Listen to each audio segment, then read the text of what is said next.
열왕기상 그 전장 18장에는 엘리야가 바알과 아세라 선지자와 대결하여 큰 승리를 거두고 이세벨 바알과 아세라 선지자를 다 죽이게 됩니다. 엄청난 큰 승리를 거두게 되었죠. 그런데 이 19장에 오게 되었으면 그런 위대한 큰 승리를 거둔 엘리야가 정반대의 상황, 지금은 죽여달라, 죽고 싶다 라고 그렇게 낙심하고 있는 전혀 상반된 엘리야의 모습을 19장에서 오늘 본문에서 바라보게 됩니다. 18장은 위대한 승리의 용사 엘리야였다면 19장은 가장 낙심된 겁쟁이 엘리야의 모습을 바라보게 되었습니다. 18장에서 그 위대한 승리를 거두었는데 그 바알과 아세라 선지자의 배후에는 이세벨이라는 여왕, 아합의 아내, 아합 왕의 아내 여왕이 있었단 말이에요. 그래서 아합이 그 엘리야의 승리의 성전보를 이세벨에게 고합니다, 전합니다. 그러면 이쯤 되면 이세벨도 깜짝 놀라며 엘리야 앞에 또 엘리야의 그 배후에 계신 하나님 앞에 무릎 꿇고 회개하는 것이 두려워서 다 떠나서 그런 놀라운 승리를 기적이죠. 기적을 바라보았기 때문에 그러한 기적을 일으킨 신 앞에 무릎을 꿇는 것이 마땅함에도 불구하고 어떻게 했죠? 무릎을 꿇지 않았습니다. 오히려 이세벨은 그 소식을 듣고 엘리야를 죽이겠다라고 공언을 했습니다. 그래서 이 사실을 바라보면서 우리가 느끼게 되는 이 사실 한 가지를 이제 배우게 되는데, 이 하나님의 기적과 이적은 불신자에게는 무용지물이란 거예요. 하나님의 기적과 이적으로는 불신자의 마음을 감화시키거나 불신자를 주님 앞으로 전도할 수가 없다라는 것이죠. 그 이적과 기적을 일으키는 그 순간을 목도할 때는 잠깐 두려워 떨면서 마음이 요동하지만, 그러나 그 시간이 지나면 다시 중생하지 않은 자, 불신자는 원상복귀, 원래의 상태로 돌아오게 된다는 것입니다. 지금 이 하나님의 기적과 이적 소식을 이세벨이 들었지만 오히려 이세벨이 어떻게 했습니까? 그 하나님의 기적과 이적의 소식 앞에 무릎을 꿇는 것이 아니라 오히려 복수를 다짐한단 말이에요. 그 바알과 아세라 선지자를 다 죽인 엘리야에게 엘리야를 내가 반드시 죽이겠다라고 그렇게 다짐을 합니다. 참 이 부분이 그래서 오늘날 이 한국 교회가 믿지 않는 자들, 불신자, 충성하지 않은 자들을 주님 앞으로 인도하기 위해서 이 외적인 것들을 통로, 수단으로 삼는 것은 전혀 무용하다라는 사실을 깨닫게 되는 거예요. 그들에게 어떤 교회에서의 하나님의 기적과 이적을 보여주거나 교회에서 물질을 주거나 또 그 이외에 그들의 기호에 맞는 프로그램을 교회에서 만들어서 돌리거나 하는 이 모든 이 외적인 방편들은 그들에게 잠깐 감동을 주고 잠깐 마음을 움직이고 교회로는 그들을 인도할 수 있을는지 몰라도 그들을 중생과 회심으로 절대로 인도할 수가 없습니다. 그 잠깐의 시간이 지나면 다시 이 이세벨과 같은 모습이 그대로 드러나게 되는 거예요. 그들은 똑같이 원상복귀 그 지점에 돌아가 있는 것입니다. 모세와 바로도 보세요. 모세가 바로에게 이스라엘 백성을 출애굽시킬 때에 10가지 재앙을 일으키잖아요. 그때마다 바로가 어떻게 했습니까? 마음이 떨려서 계속해서 본인이 그 기적을 바라보며 무릎을 꿇었죠. 그때마다는. 그 순간은 내가 졌다, 내가 잘못했다 라고 했지만 그 10재앙을 다 이제 받고 그리고 이스라엘 백성을 출애굽한 이후에 또 어떻게 했습니까? 하나님을 예배하고 찬양하고 그 모세 앞에 무릎을 꿇은 것이 아니라 오히려 온 군대를 이끌고 그 출애굽한 이스라엘 백성을 잡으려고 왔잖아요. 근데는 하나님의 능력으로 홍해에 다 수장되었지만 말이에요. 그러니까 이 하나님의 이적과 기적, 이 외적인 방편으로는 절대로 불신자를 주님 앞으로 인도할 수 없다. 그들의 근본적인 마음을, 상태를 바꿀 수 없다라는 사실을 알게 되어집니다. 부자와 나사로의 비유도 마찬가지잖아요. 부자가 이 지옥에 있다가 천국에 있는 나사로를 보면서 아브라함에게 부탁을 하죠. 아브라함이여, 내 아들 오형제에게 이 천국에 있는 나사로를 보내어서 이 얘기를 해주면 그들이 믿고 회개하고 그들도 천국 갈 수 있을 것이다. 복음을 받아들일 수 있을 것이다 라고 부탁을 하자 아브라함이 이런 말을 하죠. 그들에게 모세와 선지자가 있다. 모세와 살아있을 동안에 모세와 선지자를 통해 듣지 않으면 이 천국에서 여기에서 아무리 죽은 자가 부활을 해도 그런 죽은 자가 다시 살아나는 것만큼 큰 기적이 어디 있겠습니까? 그런 가장 큰 기적을 그들이 목도해도 그들은 믿지 않을 것이다 라고 말을 합니다. 이것이 세상의 본성이라는 것이에요. 그래서 교회가 자꾸만 세상의 행과 코드를 맞추려고 해서는 안 돼요. 세상의 그 리스펙트하는 그런 탁월한 능력을 가지고 세상이 건접할 수 없는 능력을 가지고 그들의 무릎을 꿇어서 주님 앞으로 인도할 것이다. 아니에요. 그런 일은 일어날 수가 없습니다. 그래서 예전에 제가 선교 한국에 갔을 때 우리 교회의 한 형제가 이런 질문을 했습니다. 제주도에서 온 형제입니다. 그 형제가 제주도가 그 섬지역이라서 이 주님을 믿는 비율이 사람들이 적단 말이에요. 하나님께서 만약에 제주도라는 섬을 한번 들어서 흔들고 나서 다시 내려놓으며 내가 하나님이다 라고 하신다면 많은 사람들이 믿을 텐데 왜 그렇게 하지 않는지 모르겠다라는 거죠. 이런 이유예요. 그런 이적과 기적으로는 절대로 그들을 구원할 수가 없습니다. 그 순간은 잠깐 그들이 마음에 좀 동료가 있고 흔들림이 있고 회개를 할 수 있을지 몰라도 근본적으로 그들이 주님 앞으로 나오게 하는 그런 수단은 될 수가 없기 때문에 그런 것입니다. 그래서 이 교회가 해야 할 일이 무엇인가 하면 자꾸만 세상의 능력들, 그 세상이 리스펙트하는 그 능력을 기준으로 해서 그보다 더한 능력을 교회가 가지고 그들을 압도하기 위해서 무언가를 해야 하는 것이 아니에요. 교회는 그런 것이 아니죠. 교회는 오직 하나님의 능력이 성경, 복음 진리를 통해서만 흘러나가는 것이 교회예요. 그래서 교회는 다른 것이 필요 없습니다. 많은 돈도 필요 없고요. 교회가 교회가 헌금을 많이 해서 돈을 많이 또 예산이 있어야지 큰 일을 할 수 있는 것이 아니냐. 말도 안 되는 소리죠. 그래서 세상의 기업하고 똑같은 생각이잖아요. 하나님의 역사는 그런 돈, 엘리트들로 이루어지는 게 아니에요. 오직 복음 하나만으로 이루어집니다.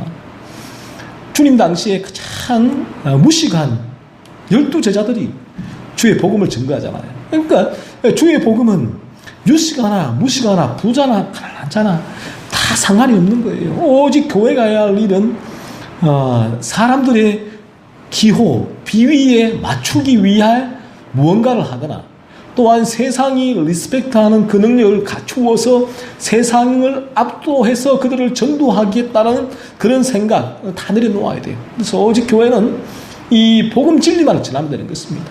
이 단순한 하나님의 계시인 복음 진리만을 전가하면 능력이 일어나는 것이에요. 하나님의 이 기적과 이적으로도 한 영혼을 중생하고 회심시키지 못하는 그러한 상황에서 복음 진리가 한 영혼을 회심시키는 그런 역사를 감당하게 되었습니다. 이것이 하나님께서 정해놓으신 구원의 방편이라는 것입니다. 그래서 오직 이 이스라엘을 바라보면서 오늘날 한국교회는 오직 희망은 복음 하나다라는 사실. 한국교회가 사람 수를 더 늘리고 또 돈을 더 늘리고 또 엘리트들을 늘리고 교회 건물을 늘리고 여기에서 희망이 있는 것이 아니라 한국 교회가 희망이 있으려면 복음 진리의 생명을 걸 때의 교회가 거기에 희망이 있는 거예요. 그래서 아무리 미약한 교회라도 이렇게 저희처럼 미약한 교회라도 오직 그리스도의 복음 진리만이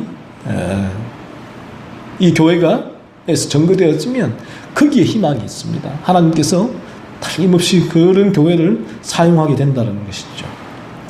그래서 오늘 이스라엘을 통하여 한 가지 교훈을 얻게 되어지고 그리고 또 한 가지 교훈은 엘리야입니다. 통해서 얻게 되어지는데 이 엘리야가 그렇게 위대한 승리를 거두면서 했음에도 불구하고 이세벨, 이 여자의 협박, 위협이죠. 하나의 무릎을 꿇습니다. 그래서 거기에 엘리야가 그 말 한마디에 낙심을 하죠. 그리고 광야로 도망가서 나를 죽여달라라고 하나님 앞에 그렇게 그런 불평이 섞인 신세 한탄적인 기도를 하게 됩니다. 그래서 엘리야를 보면서 얻게 되는 교훈 하나가 중생한 신자라도 세상에 참 이 힘든 환경에 굴복할 수 있다는 것이 낙심할 수도 있다는 것이 그리스도인이지만 중생한 그리스도인이라서 어떠한 상황에도 슈퍼맨과 같이 전혀 흔들림 없이 늘 그 위치 그 자리를 점하고 있는 것이 아니라 이러한 세상의 위협과 협박 세상이 휘몰아치는 이 태풍 폭풍 속에서 이 그리스도인도 낙심할 수 있다는 거예요. 왜냐하면 저 천국 가기 전까지는 연약한 육신을 입고 있기 때문에 그런 것입니다. 그래서 그리스도인도 충분히 엘리야처럼 낙심할 수 있다는 것입니다. 이것이 이 땅에서의 그리스도인의 한계예요. 하지만 그리스도인은 그런 낙심이 그를 영원히 지배하지는 않습니다. 그리스도인은 잠시 잠깐 낙심할 수 있지만 다시 그 낙심의 상태에서 희망, 소망의 상태로 바뀌게 변하게 되어져 있다라는 것이죠. 3절에 보면 이 엘리야가 얼마나 심하게 낙심했는지 알 수가 있죠. 여호와여 넉넉하오니 지금 내 생명을 거두시옵소서. 나는 내 조상들보다 못하니이다 라고 이렇게 신세 한탄식의 기도를 하고 있죠. 이 정도로 엘리야가 지금 낙심을 한 것입니다. 그러나 여기서 끝이 아니에요. 우리 안에는 중생하게 되시면 우리 안에는 예수의 생명이 거하고요. 그리고 성령이 거하시고요. 그 예수의 생명과 성령 안에서 하나님의 능력이 우리 가운데 역사하게 되어져 있어요. 그래서 우리가 중생한 그리스도인이지만 세상의 위협과 협박과 고난 가운데 잠깐 낙심할 수도 있지만 그러나 우리 안에 계신 이 그리스도의 생명이 성령께서 다시금 그 상황을 극복하고 나아갈 수 있도록 힘을 부여해 주신다는 것이죠. 오늘도 엘리야도 마찬가지예요. 엘리야를 통해서 사실을 저희가 위로를 얻게 되어지는데 이러한 낙심한 엘리야 앞에 하나님은 천사를 보내주시죠. 천사가 엘리야를 어루만집니다. 천사가 어루만진다는 것도 의미일까요? 이 영적으로 낙심, 영적으로 데미지를 입은 중생한 그리스도인을 하나님은 영적으로 어루만져 주십니다. 영적으로 새로워질 수 있는 힘을 공급해 주십니다. 그리고 엘리야에게 기진에 있죠. 떡과 물을 주십니다. 그리고 잠을 자죠. 엘리야가 떡과 물, 잠 이런 외적인 부분에서도 하나님께서도 이 낙심한 그리스도인을 도와주신다는 것이죠. 정말 필요한 것들을 그들에게 공급해 주십니다. 그래서 하나님께서 이 중생한 그리스도인을 대하는 방식이에요. 그냥 버려두시는 것이 아니에요. 최악의 상황에서도 하나님은 그들에게 필요한 것들을 공급해 주신다라는 것이죠.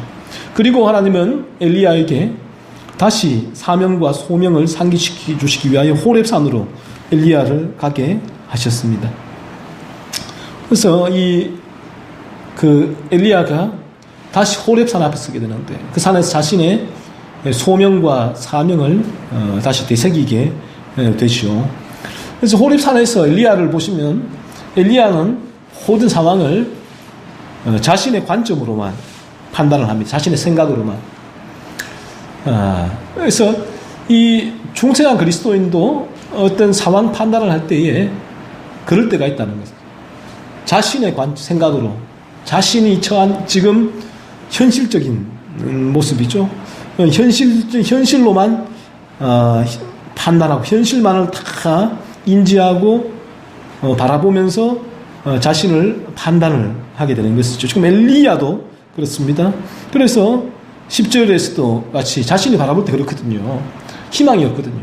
아무도 돌이켜봐도 아무도 없고 혼자이고 그리고 이세벨이 자신을 죽이려고 하는 상황밖에 보이지 않으니까 10절에서 자기밖에 없다. 나 혼자밖에 없다라고 한탄을 하죠. 이 엘리야 자신의 관점이에요. 하지만 하나님은 15절에서 18절에서 응답을 하십니다. 먼저 엘리야에게 다시 사명을 주시죠. 다른 게 필요 없단 말이에요. 이 중생한 그리스도인에게는 저마다의 사명이 있는데 하나님은 저마다의 사명을 되새겨 주십니다. 다시 한번. 설교자에게는 설교자의 사명을 되새겨 주는 거예요. 저마다의 사명을 다 되새겨 주는 것이죠. 다시 말하면 중생한 그리스도인으로서의 사명, 그 길을 계속 걸어가라. 다른 게 필요 없는 거예요. 하나님의 첫 번째 응답은 그것입니다. 우리 모두에게 우리가 정말 주님을 믿었다면 우리에게 복음을 위한 사명이 있단 말이에요. 그리고 그 복음으로 인한 삶, 그것이 우리 사명인데 하나님은 그 사명을 감당하라라고 말씀을 해요. 그리고 하나님은 엘리야가 바라보지 못한 부분을 알려주십니다. 엘리야는 현실만을 바라보았죠. 자신 혼자밖에 없고 이세벨이 자신을 죽이려고 한다. 상황. 그러나 하나님은 7,000명을 남겨두셨다. 엘리야는 혼자가 아니다. 너에게는 그런 많은 동력자가 있다. 하나님은 엘리야가 바라보지 못하는 부분을 엘리야에게 알려주신 것입니다. 그래서 엘리야는 회복을 하죠. 그래서 다시금 하나님이 주신 그 사명을 향하여 달려가게 되는 것인데 이것이 그리스도인의 낙심, 다시 회복되는 과정이 이것이에요. 단지 그리스도인은 낙심되었을 때에 예수 믿지 않는 자들처럼 푹 쉬고 사우나 가고 만난 거 먹고 기력 회복해서 다시금 그 일을 하는 것이 아니라 하나님의 위로가 필요하다. 하나님의 회복이 필요하다는 것이죠. 우리 안에 계신 그리스도의 생명이 더 풍성해지게 하시는 하나님의 그 어루만지심이 필요한 것이죠. 그래서 이 세상은 아무리 교회가 큰 일을 해도 세상은 절대로 교회가 한 그 큰 좋은 일, 놀라운 기적 같은 일들을 바라보면 처음에는 와라고 할지 몰라도 돌아서면 손가락질합니다. 다시금 원상복귀예요. 다시금 왜냐하면 이 교회 그리스도인은 그들과 본질적으로 다르기 때문에 그런 것이에요. 그들의 가치관, 세계관은 교회가 따라오지 않기 때문에 그럴 수밖에 없는 것이에요. 그래서 교회가 그리스도인이 세상의 것들로 압도하려고 하면 올바르지 않고 거기에서 모든 문제가 발생이 되는 것이고 교회가 세소가 될 수밖에 없는 것이죠. 그러므로 오직 교회는 이러한 이세벨의 예를 통해서 교회가 해야 하는 유일한 일은 복음 전하는 거 하나. 사람이 많든 적든 가족만 있든 많든 그리고 복음 전하는 때 사람 떨어져 나가든 말든 개의치 말고 복음 진리만을 계속 전하면 거기에 언젠가는 하나님의 역사가 그 가운데 반드시 드러나게 되어 있다라는 것이죠. 그래서 그것이 이 성경의 진리고 또 성경이 우리에게 주신 사명이다라는 것입니다. 그리고 그러므로 이 세상이 끊임없이 세상은 교회와 그리스도인을 주님의 말씀처럼 세상이 너희를 미워하나 미워할 수밖에 없는 상황. 그래서 그런 세상의 위협과 협박과 고난 앞에 그리스도인도 낙심되고 굴복할 수도 있지만 그러나 그 낙심된 상황에서 그리스도인이 다시 일어나는 회복할 수 있는 길은 하나님의 어루만지십니다. 하나님이 이러한 오늘 엘리야에게 주신 이러한 은혜들을 우리에게 부어주십니다.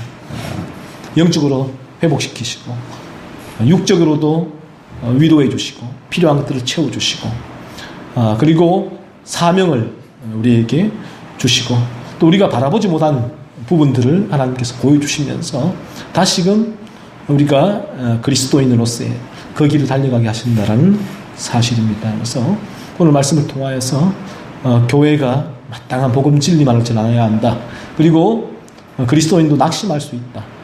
하지만 하나님께서 그 낙심은 잠깐이고 하나님께서 다시금 우리를 그 낙심된 자리에서 일으키신다라는 사실을 기억하시기 바랍니다.